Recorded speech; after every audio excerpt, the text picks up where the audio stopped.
हर वक्त जीत का जज्बा होना चाहिए, क्योंकि किस्मत बदले या ना बदले पर समय जरूर बदलता है। आइए इसी के साथ शुरू करते हैं आज की क्लास। आज की क्लास में हम बात करेंगे भारत की सीमाएं, भारत की अंतर्राष्ट्रीय सीमाएं। चीन के साथ सीमा का क्या नाम है, पाकिस्तान और भारत के बीच सीमा का क्या नाम है, सीमाएं क्यों बनाई गई, इनका नाम यही क्यों रखा गया। और जो आज का टॉपिक है आपका यूपी लेखपाल, यूपी बीडीओ और सुपर टेट, इन सब के लिए बहुत इंपॉर्टेंट वीडियो है। एक क्वेश्चन आपको पक्का मिलेगा इन किसी भी एग्जाम में, भारत पाकिस्तान के बीच की रेखा का क्या नाम है, भारत चीन के बीच की रेखा का क्या नाम है, ये सब पूछा जाता है। एलओसी क्या है, एलएसी क्या है, आइए हम डिस्कस करते हैं। तो सबसे पहले हम बात करते हैं भारत पाकिस्तान, भारत पाकिस्तान सीमा। भारत पाकिस्तान की सीमा का जो नाम है वो है आपकी रेड क्लिफ। इसका निर्धारण 17 अगस्त 1947 को किया गया। बंटवारे के बाद 17 अगस्त 1947 को किया गया। एक बॉर्डर कमेटी बनाई गई जिसके अध्यक्ष थे sir Cyril Radcliffe. Sir Cyril Radcliffe ये अध्यक्ष थे। तो इन्हीं के नाम पर भारत और पाकिस्तान जो रेखा का नाम है रेडक्लिफ रेखा रखा गया। अब बंटवारा कैसे हुआ, इन्होंने सीधा सीधा मैप उठाया और उसमें एक लाइन ड्रा कर दी। ये यहाँ से यहाँ से यहाँ से हो गया बंटवारा। बंटवारे में समस्या ये हुई कि इनने तो लाइन मैप में कागज में ड्रा कर दी, लेकिन कुछ के खेत उधर, कुछ के खेत इधर, एक ही आदमी का आधा खेत उधर, आधा खेत इधर, आधा घर उधर, आधा घर इधर, तो बहुत बड़ी विवाद की स्थिति बनी। अब इसी में एक है दूसरे नंबर की एलओसी। पहले इसको सीज फायर लाइन बोलते थे। एलओसी का जो फुल फॉर्म होता है ये लाइन ऑफ कंट्रोल। तो ये जहां पे भारत दावा करता है कि ये हमारा अधिकार क्षेत्र है, यहाँ ये हमारा हिस्सा है, ये हमारा एरिया है, और पाकिस्तान भी वही दावा करता है कि ये हमारा एरिया है, हमारा हिस्सा है, यानी कि पीओके, पाक अधिकृत कश्मीर, ये वहां पे लाइन है एलओसी। 1972 के शिमला समझौते में इसको मान्यता दी गई एलओसी को, लेकिन उसमें भी एलओसी जो नाम था 1972 से ही आया। इसके पहले एक काल्पनिक रेखा थी, आपने देखा होगा, मूवी एक देखी होगी एलओसी, बॉलीवुड मूवी है एलओसी, वो इसी पे बेस्ड है। यहां पे अब समस्या ये है कि ये रेखाएं निर्धारित की जाती हैं तो वहां पे लड़ाइयां फिर भी होती रहती हैं। तो उसका रीजन ये है कि रेखाएं तो निर्धारित कर दी गई, उतने समय मान लिया सबने, जब समझौता हुआ कि हाँ ठीक है हम इसका उल्लंघन नहीं करेंगे, हम सीज फायर का उल्लंघन नहीं करेंगे। आए दिन आप न्यूज में देखते होंगे कि पाकिस्तान ने सीज फायर का उल्लंघन किया। तो यही है एलओसी, जो पहले सीज फायर के नाम से जानी जाती थी। सीज फायर मतलब युद्ध विराम रेखा। अब यहाँ पे क्या है कि पाकिस्तान इसको नहीं मानता, तभी तो लड़ाई की स्थिति बनती है। अगर दोनों देश मान जाए तो फिर लड़ाई की स्थिति न बने।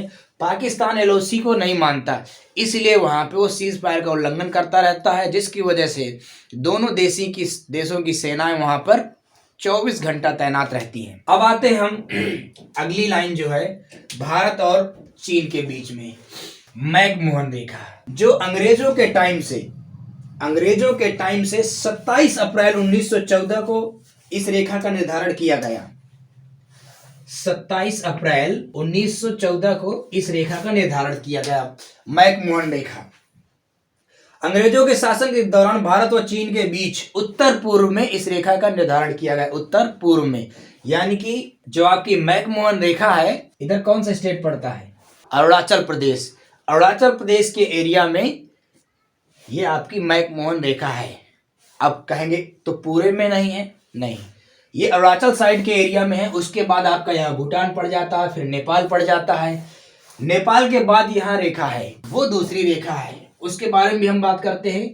तो जो मैकमोहन रेखा है, अंग्रेजों के शासन के दौरान भारत व चीन के बीच उत्तर पूर्व में 27 अप्रैल 1914 को एक रेखा का निर्धारण किया गया, जिसे मैकमोहन रेखा का कहा गया, जो सर हेनरी मैकमोहन के नाम पर इसका नाम रखा गया। सर हेनरी मैकमोहन के नाम पर इस रेखा का नाम रखा गया। अब आते हैं हम LAC। LOC आपने पढ़ा, भारत पाकिस्तान के बीच विवादित रेखा आपकी LOC है। अब LAC क्या है? Line of actual control. LAC है आपकी लाइन ऑफ एक्चुअल कंट्रोल।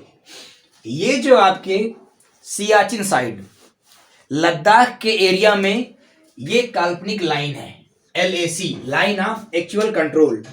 तो भारत व चीन के बीच वास्तविक सीमा है जो 4057 किलोमीटर है। जो LAC है आपकी, वो 4057 किलोमीटर की है। इसकी जो लेंथ है 4057 किलोमीटर की लंबी रेखा लद्दाख में भारत अधिकृत क्षेत्र व चीन अधिकृत क्षेत्र लद्दाख के एरिया में, हमने अभी बताया था आपको कि लद्दाख के एरिया में, जहां पूरा लद्दाख है, वहां पे भारत अपना अधिकार जमा रहा है, चीन अपना अधिकार जमा रहा है। 1962 के युद्ध से वहां पे जो, जिसका नाम है अक्साई चीन, क्योंकि चीन अपना अधिकार इसमें जमा रहा है कि भाई हमारा एरिया है ये। अक्साई चीन में ये LAC है। 1962 के युद्ध से वहां ऐसी स्थिति बनी हुई है, 24 घंटा वहां पे इंडियन फोर्स लगी हुई है, वहां से चाइना की फोर्स लगी हुई है। तो LAC में बहुत ज्यादा विवाद की स्थिति बनी हुई है, जैसे आपकी LOC में विवाद की स्थिति बनी हुई है। क्योंकि LAC में तो समझौता हुआ, लाइन ऑफ एक्चुअल कंट्रोल बनाई गई, लेकिन चीन नहीं मानता उसको। चीन अपना एरिया और आगे से बताता है। तो इसी बात को लेकर वहां विवाद की स्थिति बनी रहती है और वहां 24 घंटा आपकी फोर्स तैनात रहती है। तो यह आपने पढ़ी LAC। यहां भी इसको हम कह सकते हैं LAC, जैसे LOC को सीज फायर, यहाँ LAC भी सीज फायर, बिल्कुल सीज फायर ही है। क्योंकि यहाँ भी LAC, वहाँ LOC युद्ध विराम रेखा, और सीज फायर का उल्लंघन यहाँ भी होता है और वहां भी होता है। ठीक है, अब अगली रेखा देखते हैं। वैसे मोस्टली जो इंपॉर्टेंट रेखाओं में यही दो रेखाएं हैं आपकी, मैकमोहन रेखा और रेडक्लिफ रेखा। LOC के बारे में भी पूछा जाता है, LAC के बारे में भी पूछा जाता है। एक आपकी डूरंड रेखा जो काफी मात्रा में पूछा जाती है, डूरंड रेखा आपकी काफी मात्रा में पूछी जाती है, डूरंड। ये जब भारत पाकिस्तान का बंटवारा नहीं हुआ था, तब ये भारत और अफगानिस्तान के बीच की सीमा थी, डूरंड रेखा। अब बंटवारा होने के बाद ये पाकिस्तान और अफगानिस्तान के बीच की सीमा रेखा है। डूरंड रेखा पाकिस्तान और अफगानिस्तान के बीच की सीमा रेखा है। लेकिन अब अभी भी कभी कभी क्वेश्चन में पूछ लिया जाता है भारत और अफगानिस्तान के बीच की सीमा रेखा, तो डूरंड रेखा ही है, क्योंकि थोड़ा सा एरिया भारत के साथ अफगानिस्तान का भी लगता है लद्दाख क्षेत्र में।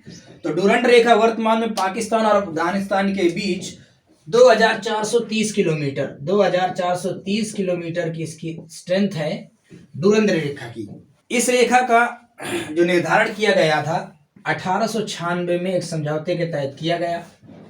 1896 में एक समझौते के तहत इस सीमा का निर्धारण किया गया था भारत और अफगानिस्तान के बीच। लेकिन बंटवारे के बाद अब वो सीमा पाकिस्तान और अफगानिस्तान के बीच में हो गई है। इस सीमा के लिए भू राजनैतिक दृष्टि से सबसे खतरनाक सीमा, विश्व की सबसे खतरनाक सीमा रेखा अगर कही जाती है तो वो डूरंड रेखा कही जाती है।